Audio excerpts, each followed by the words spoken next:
Hello friends, income tax के cases की series में आज जो केस हम डिस्कस करेंगे वो इस चीज को लेकर के है कि यदि एसएससी अपना कोई पैन नंबर अप्लाई करता है और पैन नंबर अप्लाई करने के बाद एसएससी नॉन रेजिडेंट हो जाता है या इंडिया से बाहर चला जाता है, तो ऐसे केसेस में जब कभी भी रेवेन्यू एसएससी को इनकम टैक्स के नोटिसेस भेजता है तो वो उस एड्रेस पर भेजता है जो एड्रेस पैन नंबर में दिया हुआ होता है या जो इसके अलावा इनकम टैक्स डिपार्टमेंट के पास अवेलेबल होता है, जिसकी वजह से काफी सारी परिस्थिति में ऐसा हो जाता है कि एसएससी को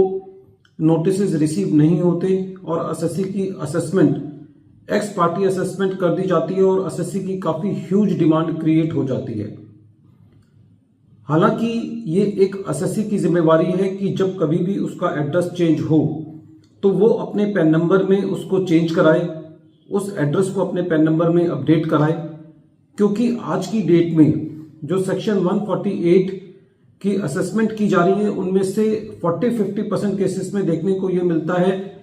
कि जो एसएससी की असेसमेंट है वो एक्स पार्टी असेसमेंट है, क्योंकि लोगों ने अपने एड्रेस प्रॉपर तरीके से अपडेट नहीं किए हैं, चाहे वो पैन नंबर हो चाहे वो अपने इनकम टैक्स के रिटर्न्स में हो। तो ऐसे केस में जब एसएससी की असेसमेंट कंप्लीट हो जाती है तो एसएससी के पास क्या राइट है कि या वो अपनी नॉर्मल सीआईटी अपील की प्रोसीडिंग्स में जाए या रिट में जाए, और यदि रिट में जाता है तो क्या संभावना बनती है उसके रिट में अपने असेसमेंट ऑर्डर को रिमांड बैक कराने के लिए। ये इशू मद्रास हाई कोर्ट ने अपने केस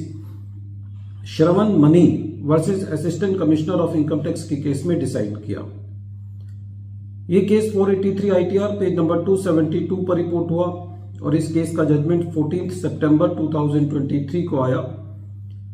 प्रेजेंट केस के अंदर एसएससी एक नॉन रेजिडेंट है जो कि 2012 से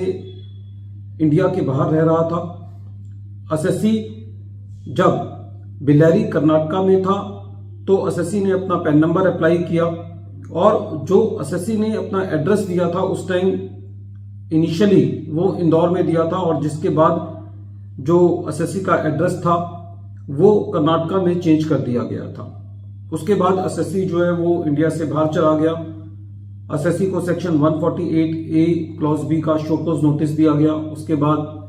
148 का नोटिस इशू हुआ और बहुत सारे नोटिसेस एसएससी को सेक्शन 142 सबसेक्शन 1 में इशू करके जब एसएससी का कोई रिप्लाई नहीं आया तो एसएससी का असेसमेंट सेक्शन 147 में एक्स पार्टी असेसमेंट कर दिया गया। एसएससी ने इस ऑर्डर के against principle of natural justice के आधार पर रिट पिटीशन दायर करी, और जब ये रिट पिटीशन कोर्ट ने सुनी तो कोर्ट का ये कहना था कि प्रेजेंट केस के अंदर ये नहीं कहा जा सकता कि कोई इनकम टैक्स डिपार्टमेंट की गलती है, क्योंकि इनकम टैक्स डिपार्टमेंट ने रूल 127 सब रूल 2 के मुताबिक एसएससी को उस एड्रेस पर नोटिस सर्व किया जो एड्रेस एसएससी के पैन नंबर में था। लेकिन साथ ही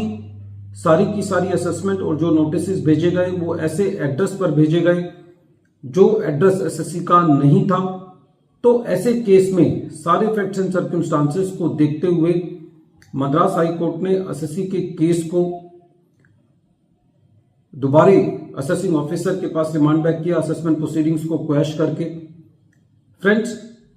इस केस से जो सीख लेने वाली बात है वो ये है कि एसएससी को अपने असेसमेंट ऑर्डर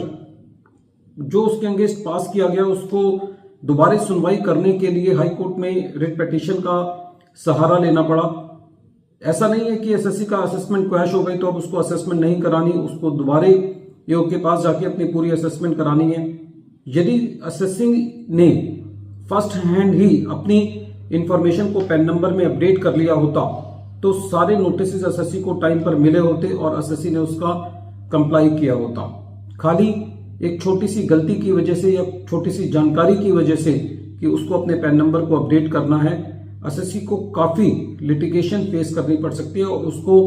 ऐसा हो सकता है कि असेसिंग ऑफिसर डिमांड क्रिएट करने के बाद एसएससी का बैंक अकाउंट अटैच करे रिकवरी के लिए, तो उसके लिए एक काफी बड़ा इशू हो सकता है। तो हमको अपने ITBA पोर्टल पर, अपने पैन नंबर पर, अपने इनकम टैक्स रिटर्न्स के अंदर जो एड्रेसेस, ईमेल आईडी और फोन नंबर हैं उनको प्रॉपरली अपडेट करना चाहिए, नहीं तो ये चीजें एसएससी के लिए बहुत फैटल हो सकती हैं। वीडियो के अंत में एक बार फिर मैं केस का नाम रिपीट कर रहा हूं। केस का नाम है Shravan Mani versus assistant commissioner of income tax और ये केस 483 ITR पेज नंबर 272 पर रिपोर्ट हुआ और इस केस का जजमेंट 14 सितंबर 2023 को आया। Thank you friends.